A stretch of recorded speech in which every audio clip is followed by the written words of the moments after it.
Bismillah, alhamdulillahi rabbil alamin, wa salatu wa salamu ala rasulillah wa ala alihi wa sahbihi ajma'in. Amma ba'd. We begin in the name of Allah and we say that all praise is due to Allah and we ask Allah to send salah and salam, blessings and salutations upon His noble messenger Muhammad sallallahu alaihi wasallam and upon his family and his companions. Brothers and sisters, I'm recording this and it will be posted up on the YouTube channel. It's not streaming live because we're having a problem with the internet connection, but it's recorded. So inshallah, we'll put it up on YouTube. I want to complete this fairly quickly because we want Brother Azran to have enough time to do the practical demonstration of bathing and shrouding. What I will be doing is the theory then, meaning what do we know from the Quran and Sunnah about bathing and shrouding, but there are certain issues that you only get to know when you actually do it. And you need to be aware of these issues, and for certain uncommon situations that can arise, you need to be prepared and you need to know what can happen, right? So let's quickly start. We're going to do bathing and shrouding, right? So bathing the deceased, participating in the bathing, and we as Muslims, we should not be afraid to bathe a deceased person. If it is your father or it is your mother, in the case of the sisters, right? You should not be ashamed or embarrassed or afraid. Some people are afraid because it's a dead person. I don't know what they think if the dead person will jump up and attack them. Also, and I will tell you, in non-Muslim cultures, you have that kind of idea that the dead body is something dirty or something scary. We as Muslims do not believe any of that. That dead person is a servant of Allah, is a creation of Allah, and deserves this, these final rights are meant, again and again, I keep saying, to preserve the dignity of the person, and bathing the person to give them a good appearance, and so it's part of that. And so they deserve this, and we could be of help in doing it. And not only that, it has a great reward if we do it. And this is what the sister asks about not talking about the defects, right? In this hadith from Al-Mustadrak al-Hakim, the Prophet ﷺ said that whoever washes a dead body, فَكَتَمَ عَلَيْهِ, katama alayhi means to conceal, that he does not speak about what he has witnessed, meaning, the defects that the person has on their body and so on, don't speak about that. They will be forgiven 40 times, right? So those who bathe the deceased, they should protect his dignity by not giving out any information about his body or the defects. And it is a known thing.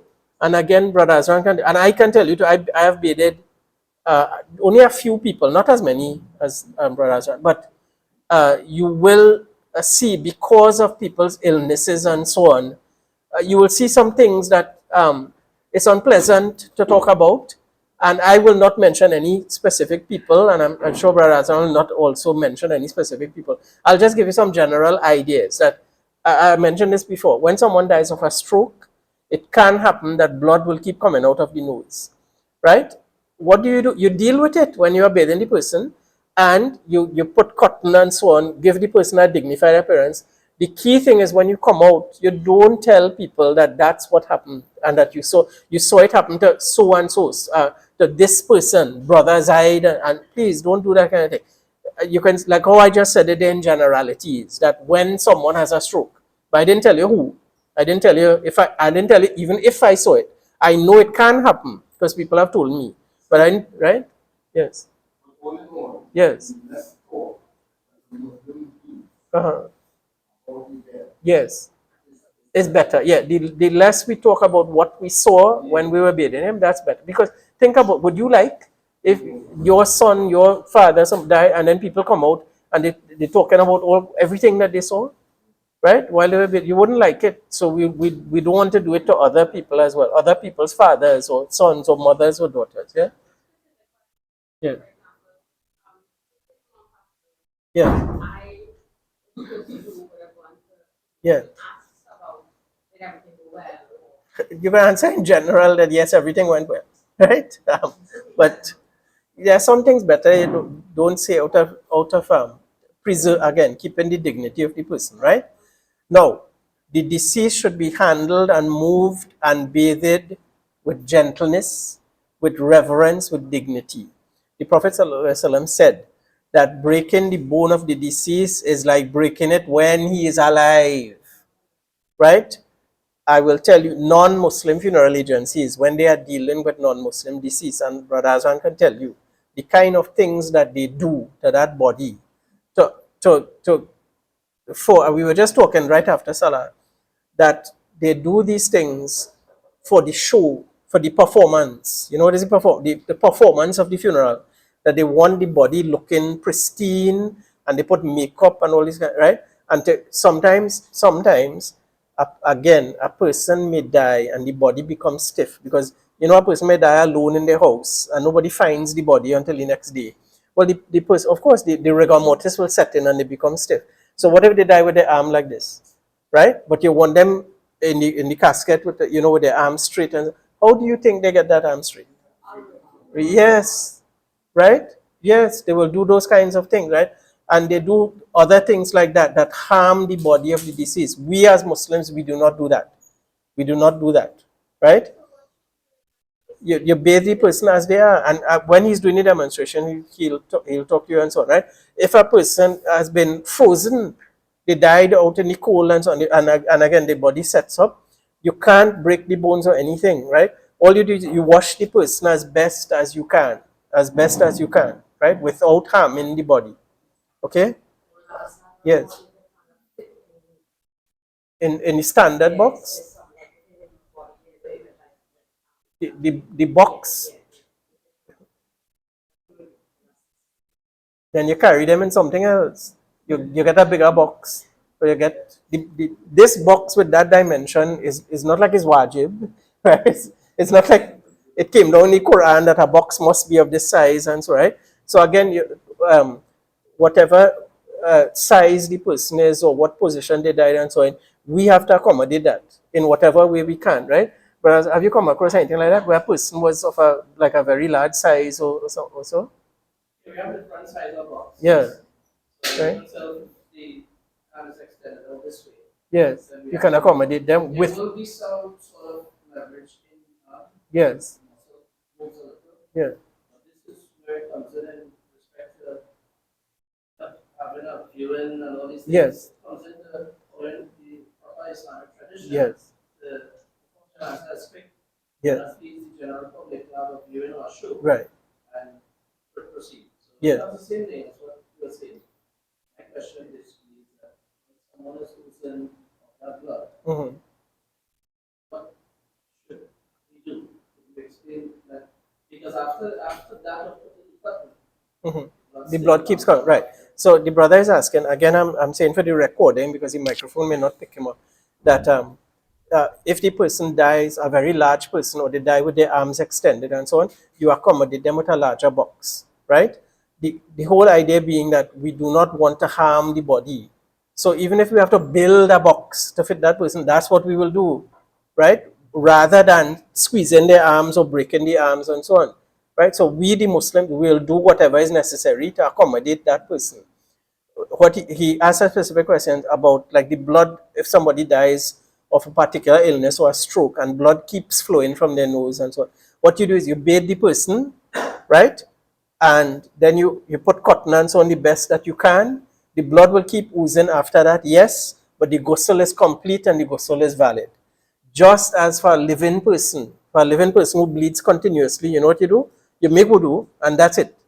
And you patch it up as best as you can, and you know the blood will keep flowing, but you go ahead and pray and so on, right? Because you cannot stop it. It is something beyond your control, and Allah does not put a burden on you greater than you can bear. Similarly, when people get older, and especially men who have prostate problems, the urine keeps flowing and it is beyond their control, right? Then what you do, you clean yourself, you make wudu. Nowadays, of course, you can put on the adult diaper so that your clothes don't get soiled. And you go ahead and pray. And you know that even while you're praying, urine is coming out because you have no control, right? And that has happened to people. But you go ahead and pray because what you do is you make wudu.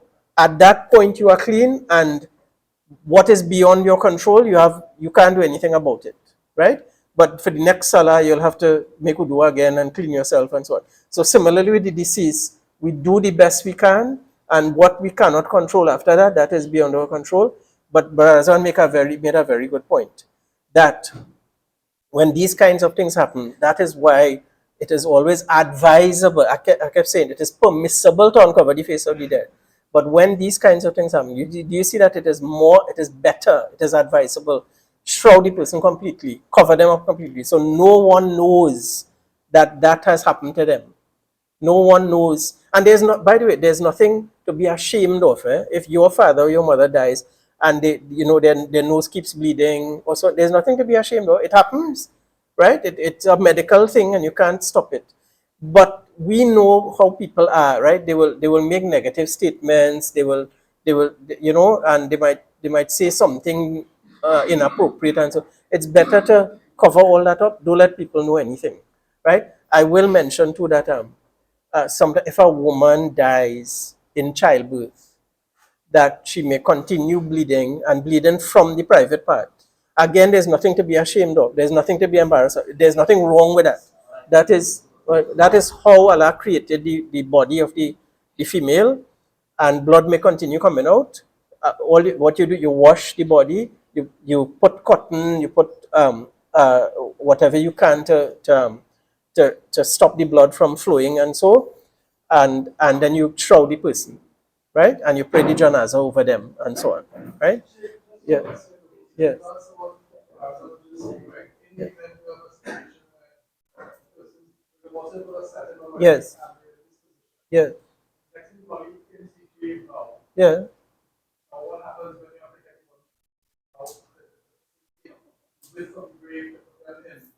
Well, yeah, you'll have to dig up wider grave. Yeah. No, no, no, no, no. You cannot harm the body at all, at all, at all. Right? um, I will tell you an experience. In Makkah, we bathed one of the Trinidadian Hujjaj who died, right? And so the facilities, they are fantastic, right? They have these tables to bathe them with and all of that. So the table that you bathe them with, you then, when you finish bathing, you wheel them, and there's another table where you're going to shroud them. And what you do is you lay out the shroud on that table, and then so all you have to do is transfer the body onto the sheet, and then you just wrap them in the sheet, right? But when the two tables, you have to put the two tables next to each other, right, to transfer. And one was slightly higher. And when I say it's like by a few millimeters, and the guy who was in charge, he stopped. He said, no, no, right? Because when you transfer the body, he could hit the edge, that little edge, just of a few millimeters. And he said, no, no, we can't do it because we might harm the body, right? He was so careful. That's how careful he was, right? And but the table can go up and down. You wind it up and down, and he wound it down until it was exactly level, because he was being so careful not to harm the body, right? That's the kind of care and compassion that Muslims have for the deceased, right? Anyway, right now, bathing the deceased is farad kifaya. What it means is it's compulsory on the community. At least one Muslim must bathe the deceased, right? If no one bathes the deceased, though, then everyone bears the sin. And that is why I will keep coming back to this point, that every single Muslim who dies, whether they were righteous, whether they were sinful, we as the Muslim community have a responsibility to make sure that they are bathed, they are shrouded, they have a proper janazah. We pray over them, we make dua over them, and so on. We may not like what the person did during their lifetime. If it was a sinful person, he used to drink alcohol, he used to gamble openly, we may not like that. That's true. We don't advise people to behave like that. But the person is a Muslim, and we have to show our compassion for every Muslim, sinful or righteous, right? So now I'm going to go through some of this quickly because I want to give Brother Azwan his time, right? That how do we know that bathing is for the community and is not for every single person? All it takes is some people to take responsibility, because a man fell off his camel in Arafat during Hajj when the Prophet ﷺ made Hajj. And we'll keep coming back to this man who died. May Allah have mercy on him. And the Prophet ﷺ said, Igsiluhu, that is plural. Igsiluhu, that all of you bathe him. But clearly he did not mean that all the thousands of people in Arafat, that all of you have to bathe him. Clearly that's not what it meant. So that's how we know that it is not for every single person, as long as some people do it, right? Now, the rule in bathing is males bathe a male deceased and females bathe a female deceased. There is an exception, but you don't, I'm saying this is allowed, but again, is it advisable in our current time? Probably not, right? It is permissible for a man to bathe his wife and for the woman to bathe her husband. How do we know that? Because the Prophet ﷺ said that he would bathe Aisha if she died before him. And Aisha said that she would have, the wives would have bathed the Prophet ﷺ. But what happened was that, well, it happened fast and the male companions went and bathed him. But she said, if we had known what to do, we would have bathed him, right? So it shows that, yes, wives can bathe their husband. However, is it advisable? The answer is, from a practical point of view, no. I'll tell you why. Because if the man is bathing his wife, who is going to help him? Other men cannot be there, right? Other men cannot be there. So who is going to help it? Maybe if she has some sisters, the problem then will be, what, you know, when you're bathing, your sisters will know you have to roll up your sleeves, and they cannot they are not mahram to him. So it becomes very awkward. It becomes very impractical. Similarly, if the woman is bathing her husband, who will help her? No other men could be there. No other, no other woman could be there, right? So it is impractical. But when Aisha said this, remember the Prophet ﷺ had several wives. So they could have done it. They could have formed a team, and that was fine, right? But in our time, it is not really practical, right? Now, some of the scholars say that a female can bathe a male child under the age of 7. And similarly, the males can bathe a female child, right? Again, though, the best thing is, look, let the males bathe the males and let the females bathe the females, right? Because again, if the female is bathing a male child, who will, well, other females can help her, yes, right? But you know what I mean? It brings some practical problems, right? All right, a deceased male over the age of 7 cannot be bathed by female, even his own mother or his own sister or his own daughter. Yeah? It doesn't matter how close they are in relation. No, a female cannot bathe a male except the wife. Similarly, a male cannot bathe a female except the husband, even if it's the father of the deceased woman also. No, right? The only allowance is husbands and wives, but again, it is not practical. In reality, it is not practical, right? There is a question some people have asked: a woman who is menstruating, can she bathe another woman? And the answer is yes, because there is no evidence that it is required for the person who is bathing to be free of menstruation and so on, right? Menstruation is not like a disease that passes from one person to another. The fact that the woman who is bathing is menstruating, it doesn't mean she passes on impurity to the deceased person. No, there's no evidence for that, right? So there's nothing to prevent that, right? Of course, if a woman is menstruating and she says, you know, I prefer if someone else do it, that's fine, right? The Shahid, I'm just going to go this quick. The Shahid, the martyr who dies on a battlefield, is not bathed. The people of Uhud, they were not bathed. They were buried just as they are. This is a situation, well, we are not in jihad, so, but it's good to know the ruling, right? The muhrim, the pilgrim in Hajj, who is in ihram, he has put on the clothing, he has entered the state of ihram, he is bathed, he is not perfumed, and his head, his face is not covered. It is better if you bury them in the ihram garment, right? If possible. Why? Because he will be resurrected on the day of resurrection, saying Labaik, right? I am saying this, if possible, you should do this, right?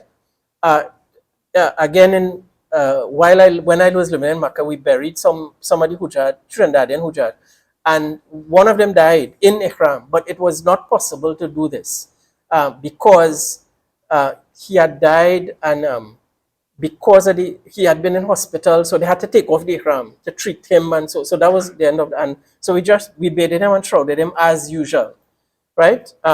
So I'm saying, if possible, you do that, right? Now, the deceased Muslim must be bathed by Muslims. The idea is that the scholars have said ghusl for the living and for the dead It's an act of worship. Wudu is an act of worship, right? So it's an act of worship. So the people who are doing it must be Muslim for an act of worship to be valid. If a non-Muslim faces the Qibla and says Allah Akbar and so on, and goes through the actions, it is not valid because he is not Muslim. He is just following what other people do, right? He must believe in his heart that there's no, that La ilaha illallah Muhammadur Rasulullah, right? That there's none worthy of worship but Allah, and Muhammad sallallahu alaihi wasallam is the servant and messenger of Allah. So it is a requisite that the people who are bathing must be Muslims. Right, now I'll go through this quickly and Brother Azran will show you practically.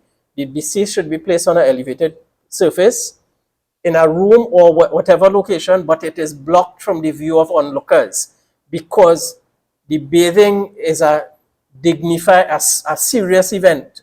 It is not for onlookers and for people, I want to see what's going on, right? So only the people who are bathing should be in the room, not any onlookers and so on, right? The person, and I keep saying his here, but you all understand it's his or her, right? The aura must become covered completely with a thick cloth or a towel throughout the entire process. Throughout the entire process, right? His aura must never be exposed. So you have to take off the clothes to bathe him. But where do you cover the person first, and then you put your hand under the sheet and take off the clothes? And sometimes it's practical to cut the clothes off, right? Because you don't want, again, you don't want to bend the person's arm and break their bones, so take off the shirt. So it's practical to just take a scissors and cut off the clothes from them, and without harming them, right? If the nails are long or the person's mustache is long, you can trim, but the beard you should not trim, and definitely not shave, right? Unfortunately, I've heard of that people shave, the guy come out clean shaven for the janaza, right? No, you should not do that, right?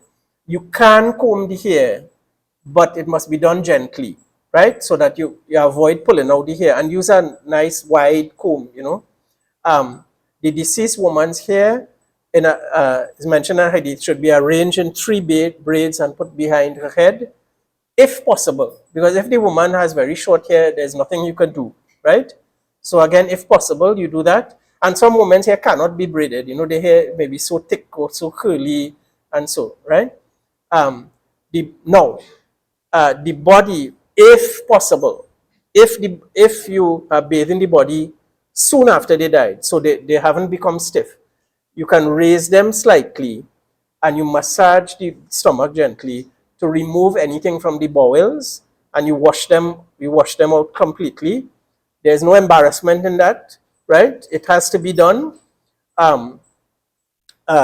If the rigor mortis has set in, well, you can't do that, because if you try to raise the body, it can break the bones, right? The body may be too stiff. So you have to look at the reality of the practical situation. Is it possible to do that or not, right? If the person also like died in a fire and the skin becomes very damaged, and if you touch the skin, if you try to squeeze the belly, the skin can disintegrate, and so, well, then no, you can't do that, right? So you do it to the best of your ability, right?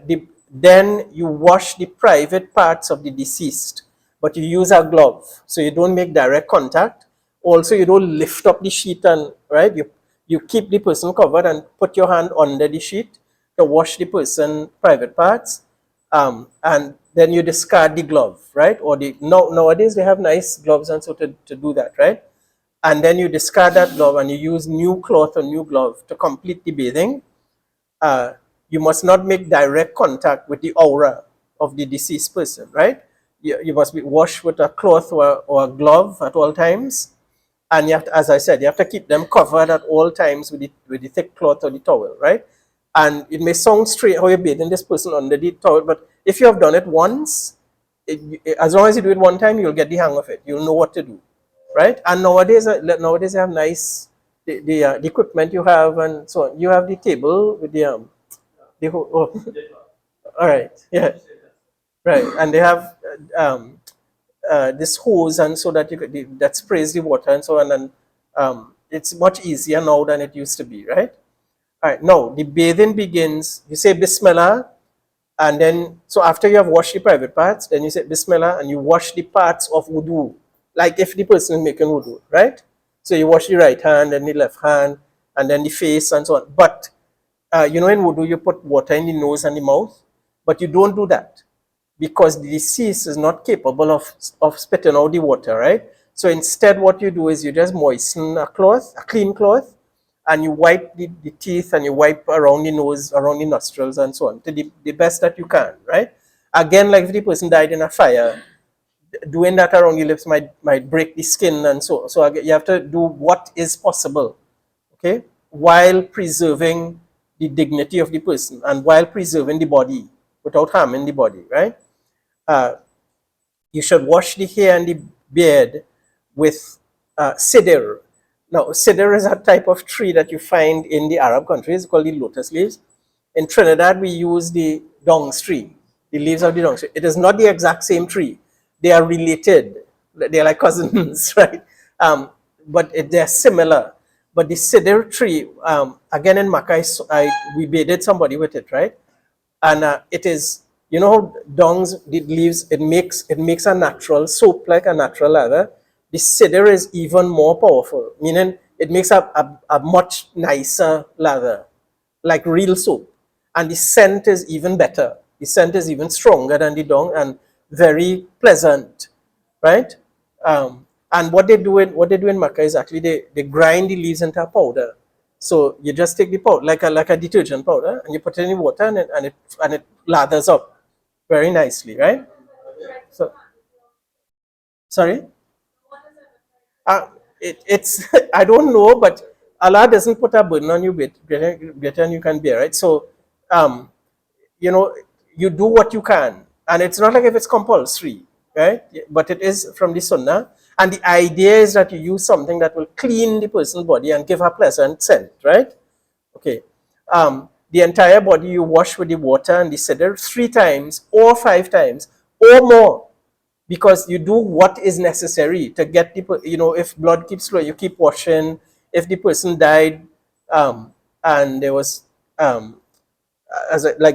had a lot of dried blood on them, or if they died out in the open and they had a lot of dirt, and you need to wash them more than 3 times, that's no problem. You just keep washing until the person is clean, beginning on the right side, right? And you can, if you don't have the dung sleeve, you can use soap. You can use regular soap, it's no problem, and regular shampoo, right? You should use camphor. It is the sunnah to use camphor in the final washing, and then you dry the person, right? The camphor comes from this hadith that when one of the daughters of the Prophet ﷺ died, he instructed them to use camphor in the last washing, right? It is now the people who are doing the bathing, do they become unclean by bathing that person?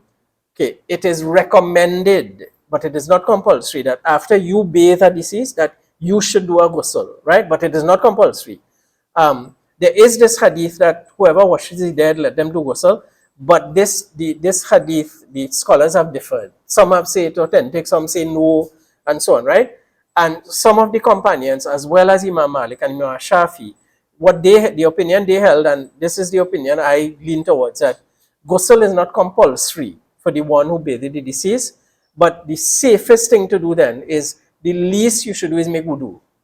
The least that you should do is make wudu. And if you are able to do the complete ghusl, then yes, go ahead and do it, right? But the least you should do is make wudu after you have bathed someone, right? Of course, if you bathe somebody and their bodily fluids and then get on you, of course you have to clean all of that out, right? And that's why it's safer after make wudu and everything, right? All right, so quickly, shrouding, right? I want to leave the questions for when Barazran is doing the practical, because most of the questions will be connected with the practical issues, right? Right, so shrouding again, participating again, has a great reward. The Prophet ﷺ said, whoever shrouds a deceased person, then you who assisted in shrouding, Allah will clothe you with silk and with istabrak. Istabrak is an embroidered fabric, right? Shrouding is just like bathing, that it is for kifaya. At least some people or one person in the community has to shroud the deceased. Not everyone. But if no one does it, then the entire community is to blame, right? Again, that the person who died in Arafah, the Prophet ﷺ told the people, kafinuhu, and that is plural. But clearly he didn't mean all the thousands of people, right? He just meant at least one of you must shroud him, right? Kafinu means shroud him, right? Um, Now the cost of the garments of shrouding, it comes from the wealth of the deceased, right? Or from the wealth of whoever is responsible for them. And I'm not going to go through all the hadiths, you can read them. If the person doesn't have money, then hopefully someone can donate it to them, right? um, the Shaheed is buried in the clothes that he wore when he died. He's not shrouded, right? I had mentioned this before. The person who is doing Hajj or Umrah, if he dies in Ihram, he's buried in those Ihram garments, if possible. If possible, right? Like I said, when we got the body of this brother, he's from Baratara, may Allah have mercy on him, but the Ihram had already gone, and so because they had to treat him in hospital, right? Okay. He's not perfumed and his head is not covered, right? uh, the shroud should be long and wide enough to completely cover the body, completely wrap the body, right? If it is not completely, if it is not long enough, you cover the head first, and whatever remains, you cover with grass or leaves. I'm stating this because it comes in hadiths, but nowadays, alhamdulillah, we do have, I hope that nobody comes across this situation that nowadays we remember also in Saudi Arabia at that time, cloth was a scarcity, because they didn't manufacture those things, right? So sometimes somebody would die and they wouldn't have enough cloth and so on. But nowadays, we import cloth and so on. So hopefully this is not a problem. And in times of real hardship, more than one person can be shrouded with the same cloth. Again, we ask Allah not to end up in that situation, right? All right. It is recommended that the fabric be white, but it's not compulsory. You can have other colors, but that's what everybody now is accustomed with, so that's what we do, right? But yes, it is recommended. No, there are different ways of shrouding the deceased, and all of them are valid. One way is this, that you don't put a waistcloth and a shirt, and no, it's just three big sheets, and you wrap one over him, and then the second one, and then the third one, and it's completely wrapped, right? That's the simplest way to do it. Also, you can do what many people in Trinidad do. They make they wrap for a male person. They wrap a waistcloth, right? A longi, yes, right. That covers all the way from the waist all the way down to the feet, and then they will make a covering for the top, like a shirt, and then they cover them completely with a large shirt. That is also valid. And you should perfume the shroud, right, with incense. But when you are shrouding them, again, you have to make sure they are always covered at all times. So, and again, when you do it, you'll get the hang of it, that the towel that you had used to cover them, you keep them covered, and you start the shrouding. And once, as I say, once you do it, you will know what to do. That you pull out the towel when the shroud covers them, and the person will never be exposed, right? The female, how is she shrouded? Well, one way, again, is with the three big pieces of cloth. Or again in Trinidad, and in other countries too, they will use 5 pieces of cloth. The waistcloth to cover the lower body, the shirt to cover the upper body, a khimar over the head, and then 2 large sheets to wrap up the entire body, right? There's a hadith of that, although it's big, but it's fine. I mean, it's fine because, and as I said, you could also do just 3 big sheets, right? The style of covering with this shirt and the waistcoat or the large sheet and so on doesn't matter. It's all valid. It's all valid. The key thing is that the entire body has to be covered. At the end, the entire body has to be covered, and Allah knows best, right? All right. So I want to end here with the bathing and shrouding because we want to now turn over to Brother Azran for the practical quickly. Yes. No. No. So that comes to the next question, right? Yeah. So the exception is for husband and wife, right? Yeah. Is that also the exception for shrouding? Okay, so the brother is asking, is it the same people who bathe? Are they the same people who have to shroud? Not necessarily, right? And then he's asking, well, if a husband bathes his wife, does he also shroud her? Well, from a practical point of view, yes, that he will shroud her. And is he allowed? Yes. But the best of my understanding, yes, and Allah knows best, right? Again, this is a theoretical question because the reality is it's very impractical for a husband to bathe his wife or for the wife to bathe the husband. Right? It's very impractical to do that. But it is allowed. Sorry?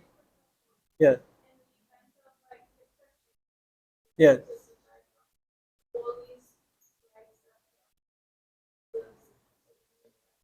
Um, Brother Azran encountered this during COVID. So I will ask him to tell him what they did. But the short answer is you do what you can based on what the health authorities allow you to do and so on. You do what you can. And what they did was a kind of tayammum, yeah? And so, right? But he encountered that, yes, during COVID.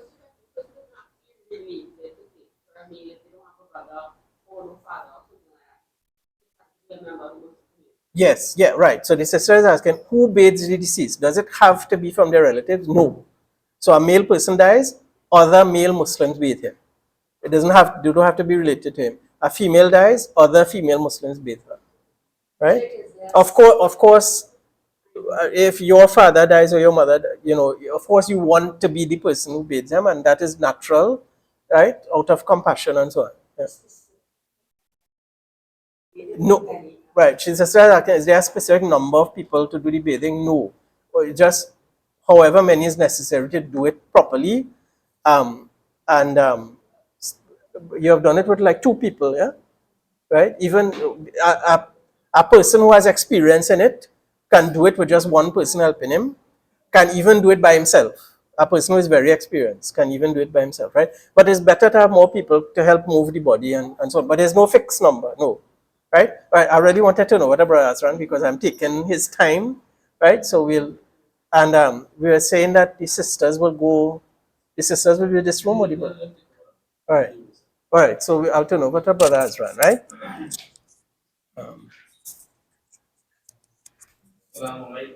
Alaikum salam.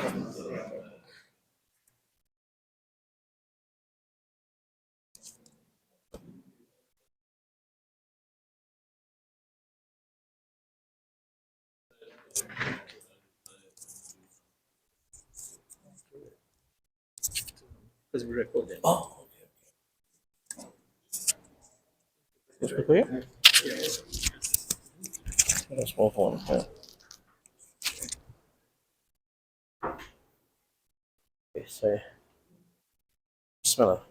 So inshallah, do we have anyone who wants to volunteer to be? Well,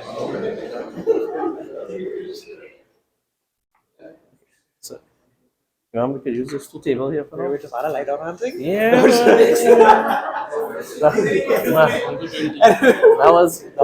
That was my. Yeah, you should know what that. No, no, you should know what that. There you go. Okay.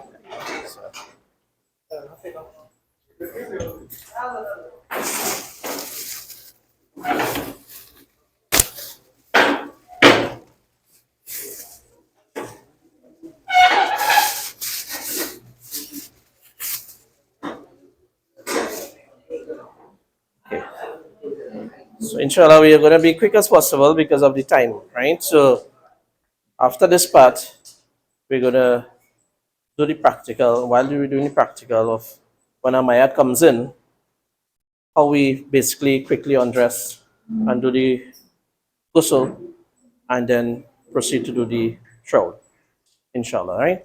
So with this, we're going to be using him on the table from now until the end. So I'll just spread the kafan here, and when we do it here, then we just bring the box so that you'll have an idea what goes on of how we will transfer the mayat from table to the box. All right. So inshallah, need one more person to assist me. Anybody volunteering to assist in the just to lay out the no. So, probably we'll spread this one first.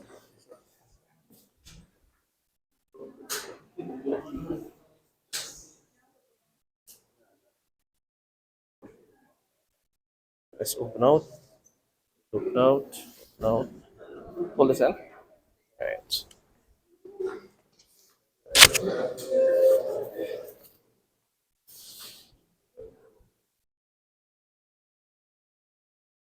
You can touch. We'll wash. Just had a wash back when I done.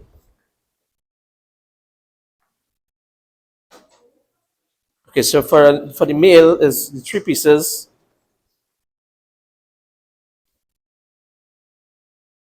So the sheeting is there. Then this is basically the lungi, which was mentioned. We bring it here. More down, lower down. Right, average for his waist area.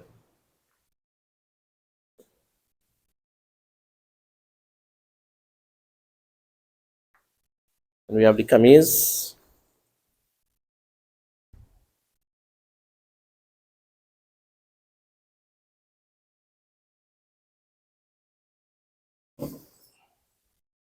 This one is fold like this.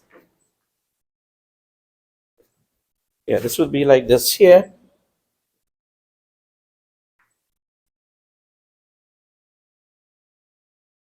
Probably. Right, and then we fold like this.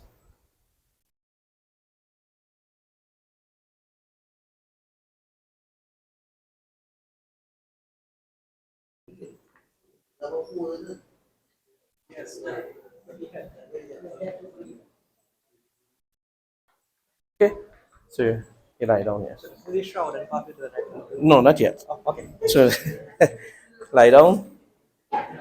Try to get your head up here. Come up. Right there.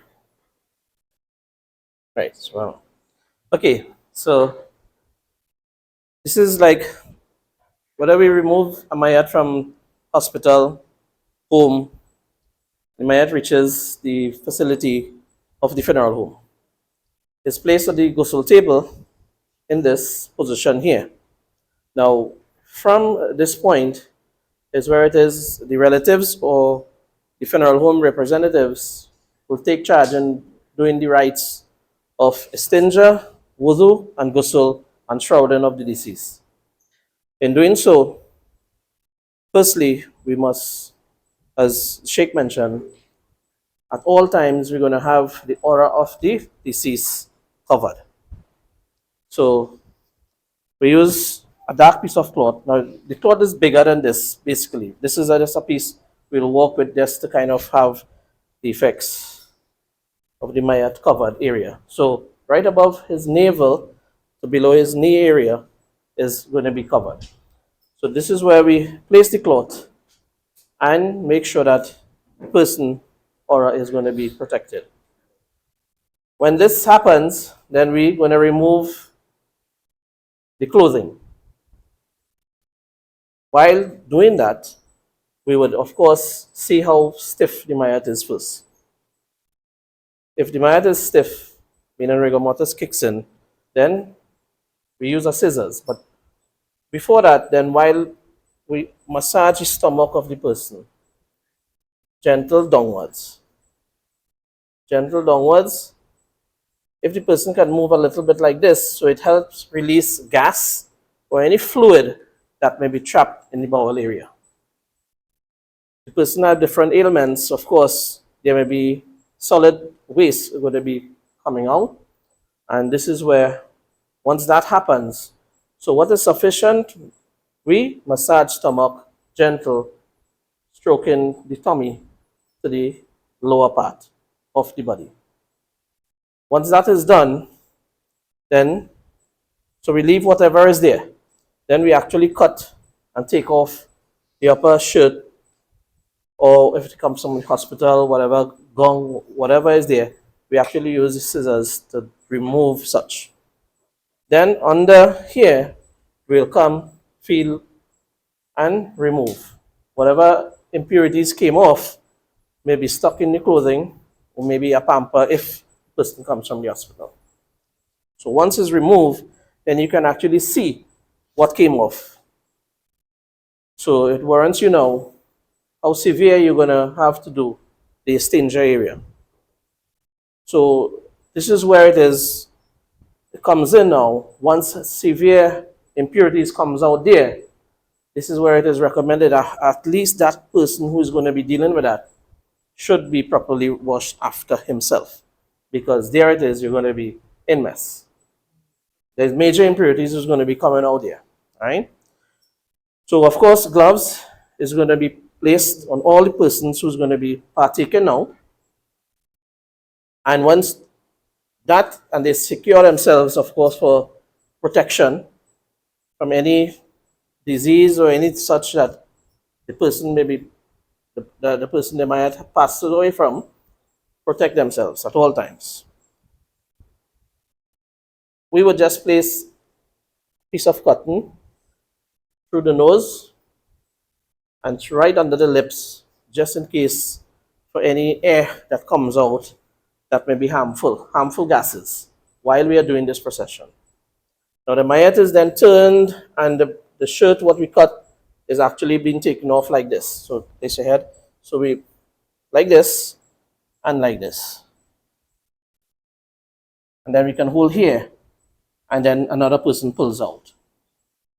So this basically is the same actions for females. So the females are going to be doing basically the similar style of removing of clothing, also inshallah. And as gentle as possible. So we have another person on that side, and he pulls, and we remove. So once all of this is done, then we start with istinja. Istinja, we use dipper in our facilities. This is so that the water can be controlled, and while underneath there, your hand doesn't press the trigger and you get wet, or it wets up the area, or creates any uncomfortable position for the ones who are in there in the ghusl room. Not everybody who comes there will be able to handle it as comfortable as possible. So this is why we control in our ghusl room with dippers. A cup, yeah. A dipper cup with a handle. Yeah. So alhamdulillah. So question.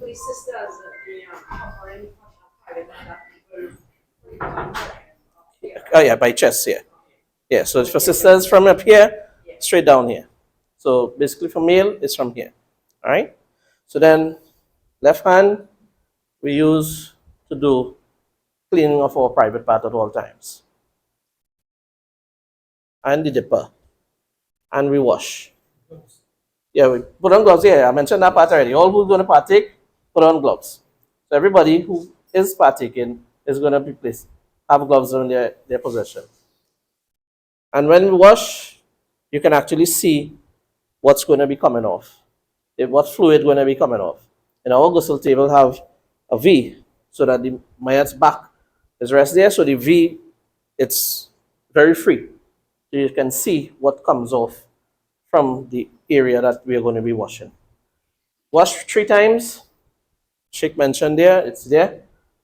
Whatever you've seen, impurities keep coming out 5 times until when, if it's continuing, then you have a situation in your hand and you treat it accordingly. For the leg area now, when you go to the back now, this is where we need another volunteer. Anybody want to come? Right. So you hold this foot like, oh, you take it, all right. So this is where, to be as comfortable as possible, raise my leg like this, right? And you go under, and you can get from there. You throw in the water on top, and you get under. So in this way, you do not have to turn sideways, and the person who is washing going to be looking. So at all times, we're going to be making sure that the aura area is covered. So that's why, as Imam mentioned in the literature, do not have too much spectators who will be sitting in the back or washing, but the persons who are there only for the purpose of performing the actions to make sure the person is washed and shrouded properly, inshallah. So we finished with the sinja area. So top and under is washed 3 times. Well, we already back part yet, but for the no. So how the leg is raised there, goes both on the outside and in the center. So most of the time, I would do that part for males. Once a person comes in, it's a big person, because that's something that you're not actually seeing, and you're going to be washing, and you want to make sure a grieving family comes in. They're very emotional, and that's going to be the first step that they're doing there. They can break down, and we want to make sure that's clean there. Once major impurities comes out, then we want to make sure that that area is properly well cleaned, right? So inshallah, that is completed. Any questions there? So istinja is completed. Person who does that area, remove their gloves, wash their hand with soap, then comes back in the ghusl area. Put on clean gloves. So that person's hands, because sometimes water or impurities could have go inside and create impurities there in his gloves. So we advise that that person change their gloves, come back in the ghusl room. When that happening, it doesn't stop there. So you have more persons in there fulfilling the rites of preparation of showering the mayat. So there would be other persons now to start the wuzu. Start the wuzu, again right side and dipper. So one person, so you hold, right. And I would hold here and I would be throwing here and you washing. So you washing. So two persons. So this is where two persons. So we're doing action of two persons. If there are 3, 4, 5 persons, if the person have 5 sons or 5 daughters, they all want to fulfill the rights, then they are welcome. We do not have that stipulation that only 3 person, 5 person. Sister asks, if there ever any person, amount of persons, we have never found where it is only 3 person, only 5 person, no. So make sure everybody is there. If it's 2 person, 3 person, it's hard for 1 person at times. So we never have that practice in our facility, but we always have our facility, we have persons who's there if the family cannot fulfill that of the rights. So both hands are washed. We have our small pieces of cloth that we would use for basically what Sheikh was saying. So you actually moist the cloth, right finger, and go under the lips, clean. Move again, 1 area, 2, 3. This cloth is thrown away because there will be impurities there, whatever. If the person come from the hospital, they don't really brush their teeth and so on, so sometimes food stick up. So we try to get whatever is there in the inside of the lips. We do not force the mouth open as more than what the mayat came with. Then nose, left small finger, clean. Moisten the cloth again, clean. Moisten the cloth. So there we can, those are the parts that we can actually see if there's impurities remaining there, and we can continue cleaning to the other times, and it can be controlled. The only time when it's not controlled, if the person has a severe illness, that there's fluid in his or her lungs, or there maybe the cause of that is a massive heart attack and a main vein burst, then that's where problems of fluid comes in. So we wash 3 to 5 times, stop there, put 2 pieces of cotton there and a piece right under the lips and leave it there. So while we continue, if it continues to fill with blood back, we keep on changing until we complete. So we reach nose, face, throw water, start from the hairline of the forehead, comes down, thumb, come straight down. Straight down from underneath, we come straight out. 3 times. Yeah, so water is coming in the person's hands. Now if you have a hose now, and you spray too much now, this is, all of this was taken in consideration basically before you, get yourself involved in certain things. Sometimes you can always load down a pipe, but pressure is hard, and you always get that extra, issues sometime from time to time. So we always try to limit any issues from happening in that of the ghusl room, to take away the attention from the mayat and focus attention on other things. So we try to make sure that we have little, yes. And like the water can like get in your nose and mouth if you're going like that. Remember we put the cotton there? But you put it in your mouth too? Yeah, right under the lips. Okay, so it's put a cotton here. Yeah. Okay. So when whatever water while we washing, now the water is dropped here and then pulled here. So once the water drop here, you take in the water and bring it down, and the face is washing. Again, as Sheikh said, when you're actually in it, in that room, then you will see how all of this have effect. So the questions is good, but when you actually partake in it from time to time, then we will understand how much the water and spreads with the way we do it. Then right hand, elbow, left hand, elbow. Of course, all of these things is 3 times, right? That massa once.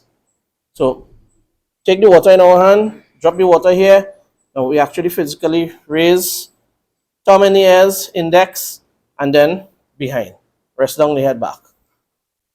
In the case that when we are doing it, our index in our ears and our thumb behind our ears. But in this case, when we are doing it like this, how we are situated, the thumb goes in and the index goes behind the ears. And then we pull. Then right foot, other brother pour in water and we wash in. Using our left hands, small finger, clean between toes, two, again, right above the ankle.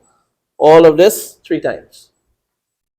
Left side, same way, thumb way, above the ankle, 2, 3. If it's a person now, as Imam mentioned, Sheikh mentioned, or the person who maybe with a skin disease or got burnt, we will use a spray bottle to control the water now. Spray bottles, we have spray bottles with, it can spray one solid spray and it can also spray broad. You can adjust. So we have the adjustable spray heads where we will actually hold the hand, spray 1, 2, 3, and you'll see when it's, how you can know when it's sufficient when an area is washed. At least when drops of water is falling from the area and we consider it to be washed because this is a condition before us. When there's condition, of course we use wisdom with technology and we control the water spray. So the water actually is mixed in there and controlled to do this. So tayammum will only kicks in with the sand only if it's a way severe condition. But it's mentioned that tayammum should be done only in the absence of water.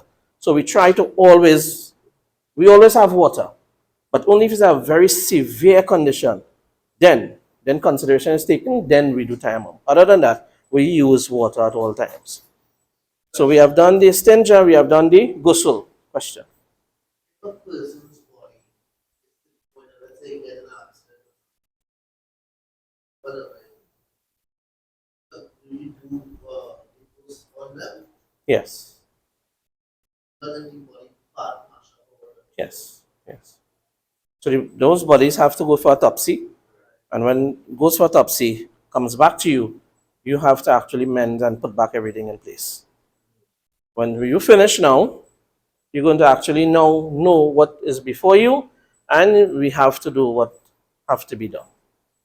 And this is where, again, when condition like this happen, the family, the grieving family, do not need instigation from the outside persons that we ain't see the person so long, or we only see the person yesterday and we really want to see the person, or the person was a student in so-and-so school and there's so much of people coming to see the person. Now remember, they forget about the mayat and they're studying about all these people. The people who he went to school with now, they're studying them, they're studying about all who didn't see, and they're studying about, and they forget about the mayat. So all the attention now is for people and not for the mayat anymore. So now for us to really hasten now with janazah and bury the mayat, we want to fix all of this. And to fix all of this, it can't happen. It happens in the funeral homes that were not in the state of consciousness of belief. Pull back a body 2-3 days to get a body fixed properly for the friends and for the people who have to see. So that is how we have to be very mindful who we take advice from, the grieving family, who we take advice from when someone passes away. And who are we going to be studying? Who come in to see the mayat, or who come in for the purpose of janazah and to bury the mayat? That is it. Another question. If the body is dismembered, right? Not stitched back together. Right? For example, if a limb is up, you have the limb, but it's not actually attached to the body. Okay, right? Mhm. You also have to keep the limb and wash the limb. Yes. Yes. So we would attach the limb back, sew it back in whatever place it came out from, and then with that we do. Like if you're seeing flesh, no skin and thing, Yeah. face white. What do you do in that case? Like, okay. No? If they just Wash. this part, Right? So if a person hand is skinless, right? So say for example, he has his hand outside of his door and a truck hit him and then he died in that condition, that accident. Then we still wash, but that wash will be very light with the spray. Because remember, there will be impurities. The body is going into a chiller. The body from the chiller, the body is then going into a table where other bodies was, who are not, where there are other impurities. They don't wash every mortuary table to put our next body. On that day, when that is being done, one body, then a next body, and next body, then they sanitize when they finish. So it have, we take that consideration. We make sure we do what we have to do. That is why we invite families in all conditions. Come and see what happens so that you would not take the advice of people who would just want to see what they come in to see. You go to this home and they will do for you this and they will do for you that and they will make sure the body is this. And that is not the right thing. They will make sure we want to hear that you go to this funeral home and they will make sure that they do what is right for the person who died. That is what you want to hear, not for the people who come in. This person here, think about a living person. A living person who got that and so his skin has got anything to do. They still have to do something. Do the actions and But they things. don't wash like Hard, yeah. harshly, right? They will very gently wipe or whatever, right? They do what they can. So same thing. The disease and all those various situations, you do what you can and you do the best that you can for them without abusing the body. So what he said, you don't watch like normal, like Yeah, Rob had, yeah. Spray bottle with their very, parts. very gently. Or just spray the foot. So if there's a damage on the foot, like, okay, somebody died with a big abscess on their foot. When we reach that area, we would just be spraying. We wouldn't rub. We wouldn't rub to get too clean or, any such like that. so the recommended say focus on size. That one No, they can interchange. They can interchange, yeah. And that's why when we allow one to do the extension, allow one to do half of the wudu, allow the other one to do the other half. When ghusl starts, then we have the right side of the body, then the other left side of the body, then we have the shrouding. So everybody gets a part. Yeah, yeah, complete.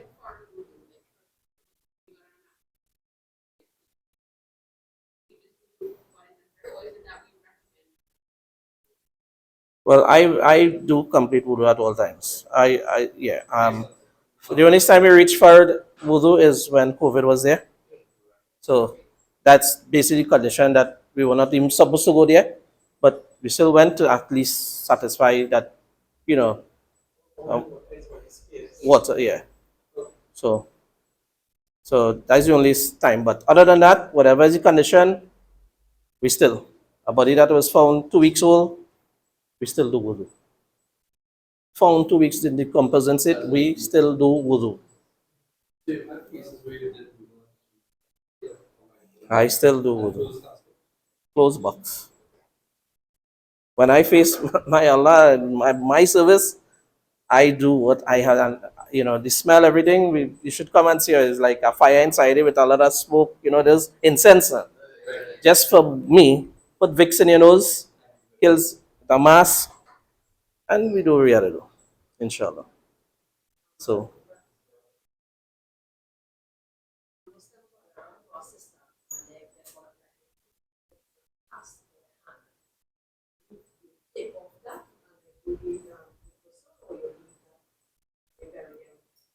if it's easy to come off, if it is easy to take the tool and take it off, yes. If it's difficult and it's a risk, and by using the tool to take off the cask, then water goes inside. So once water goes inside and then you wash the outside, then it is sufficient. But once it's easy and you can use tools without harming the deceased, yes, we take it off. So Is there the wudu duas on right? Or no? no, Like when Bismillah, Bismillah, what? Like the ones after that, like, la ilaha illallah. No, this one, because remember, you're in an area that impurities is, you're making sure that area You ain't, do too much, but no talk much, and you're just advising the persons yet what to do and controlling that inside there. So once we finish istinja and wuzu, we go to ghusl. Ghusl is washing the head, then washing the right side of the mayat, and then the left side. So again, so the Katanini knows if it's soil, has water from the last set of actions, we remove it, put to dry piece to control water again, because now I would take my left hand, cover the mouth and the nose area like this, and the person who runs the water now will take a cloth now. Again, of course, we have gloves on, and we wash.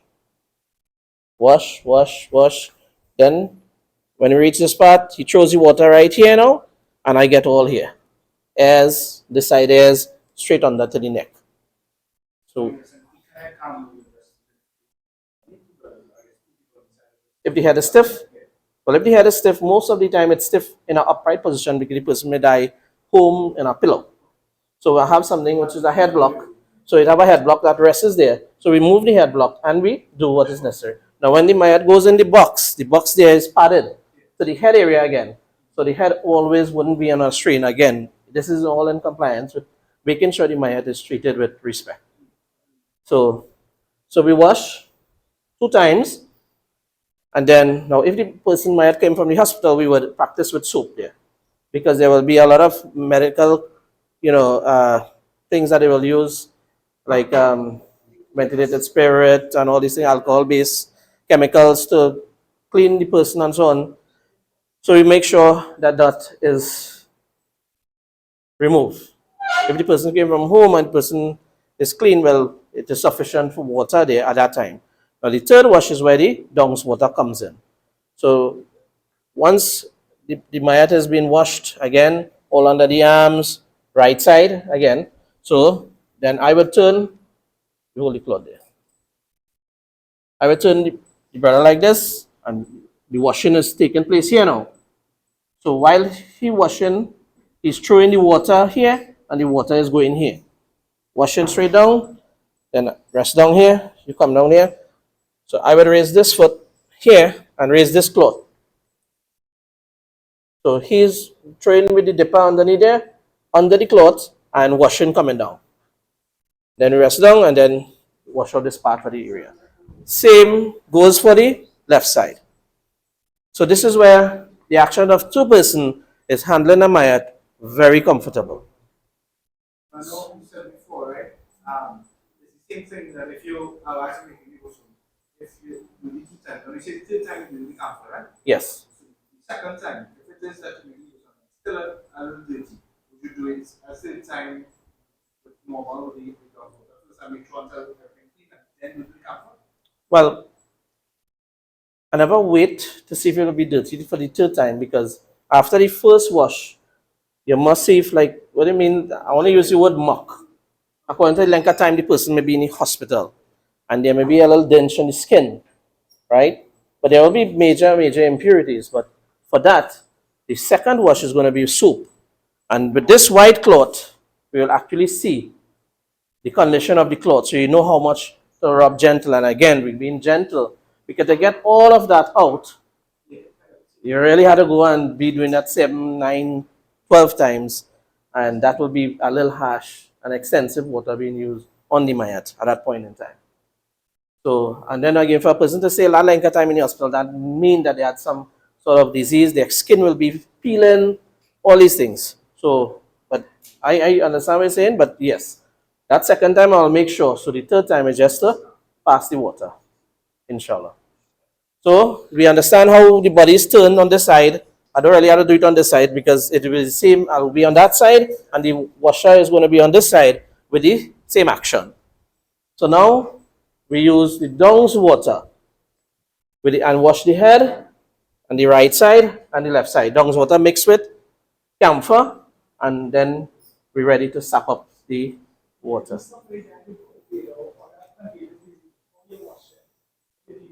Right. So after all of the COVID area that had passed, I wouldn't want to mention what we did that time, because that was things that we were restricted.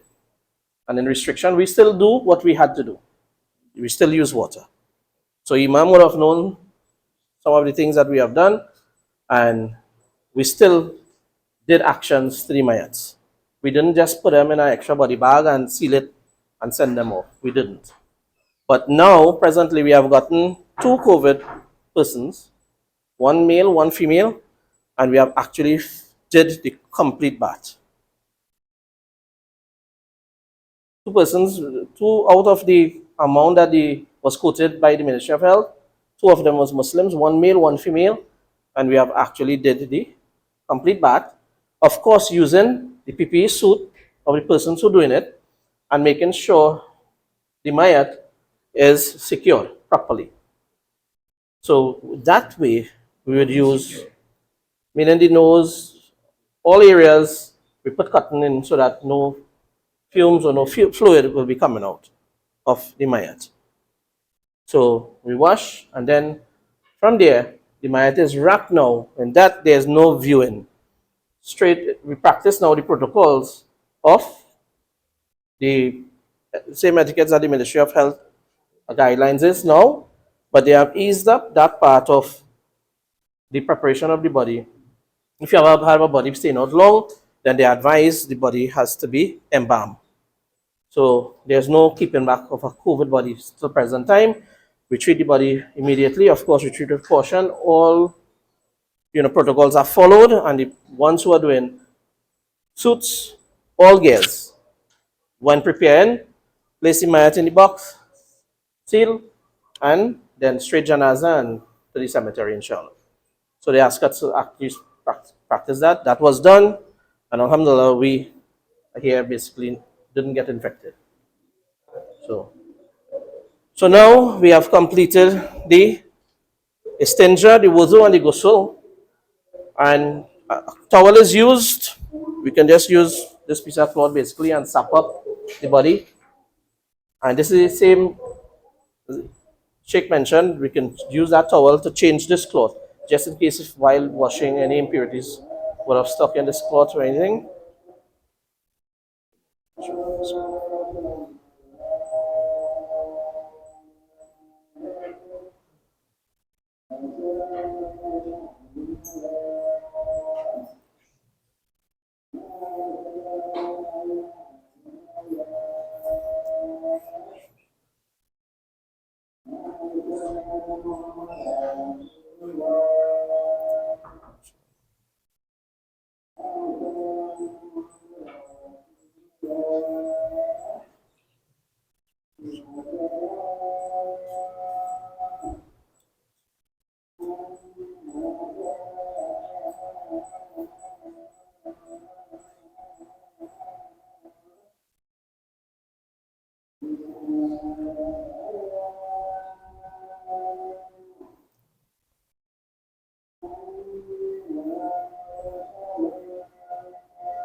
All right, so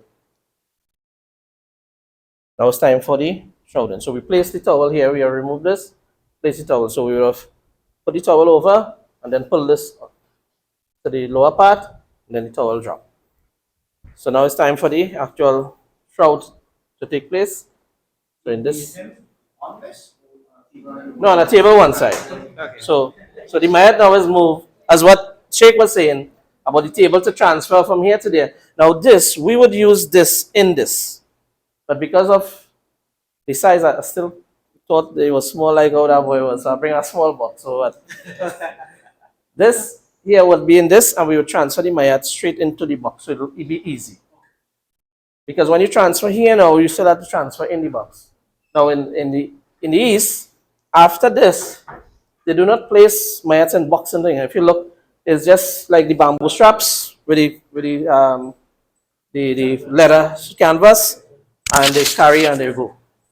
And that's it. So we only use this again to please the people and make sure that they are comfortable for the eyes, and that's it. So you want to step down a little go down, right there. Good. A little more, go down a little more. Right. I'll just pull in. Watch your glasses, right? Really easy. All right, good. Put your hand side here. Put your hand side there.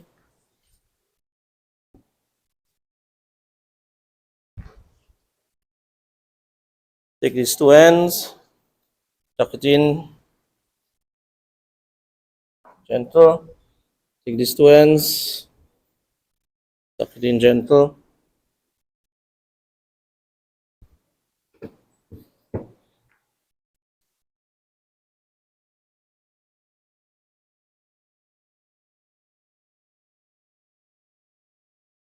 So at least looks neat.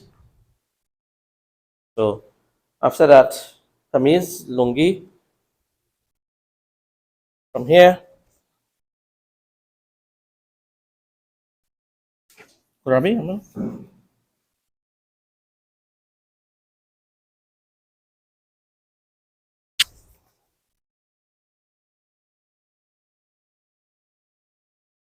this is where we kind of raise the mayat, make sure.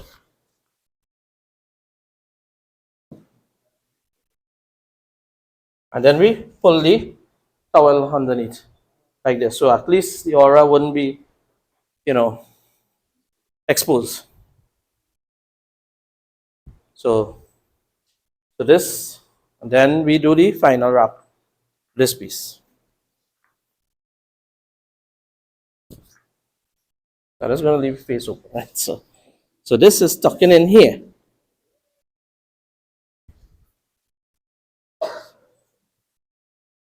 This piece going underneath the right foot. This piece coming here.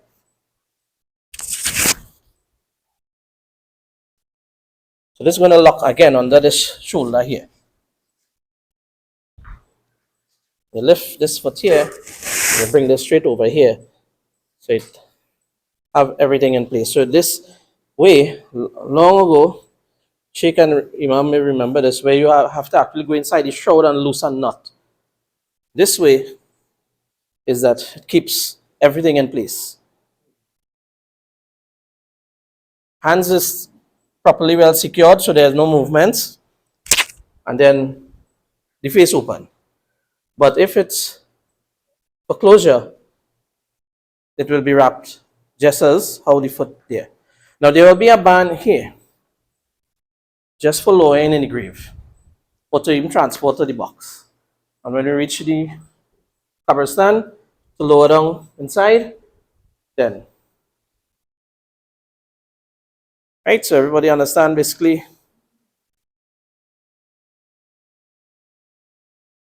Maybe on wrap now.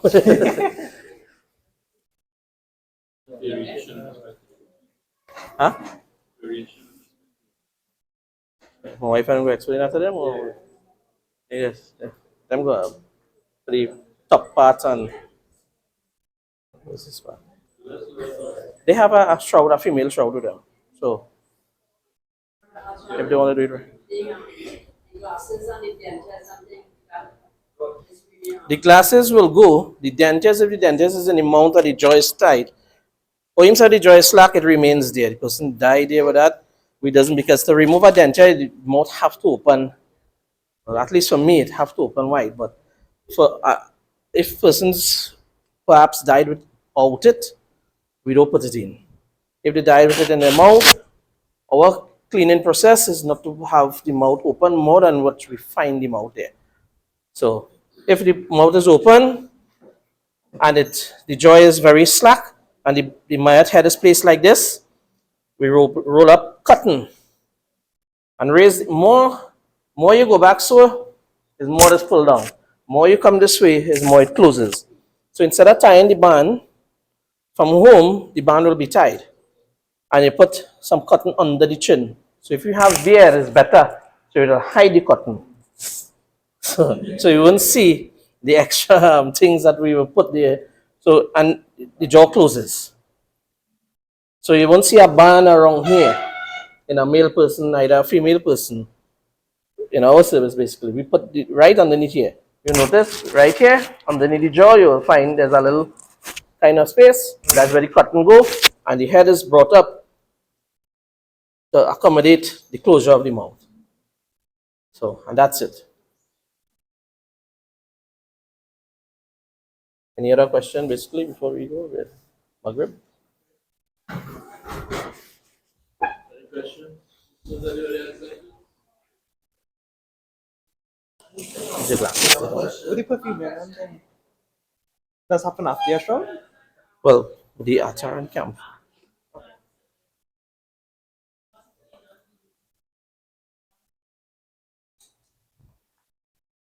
Yeah, wrong.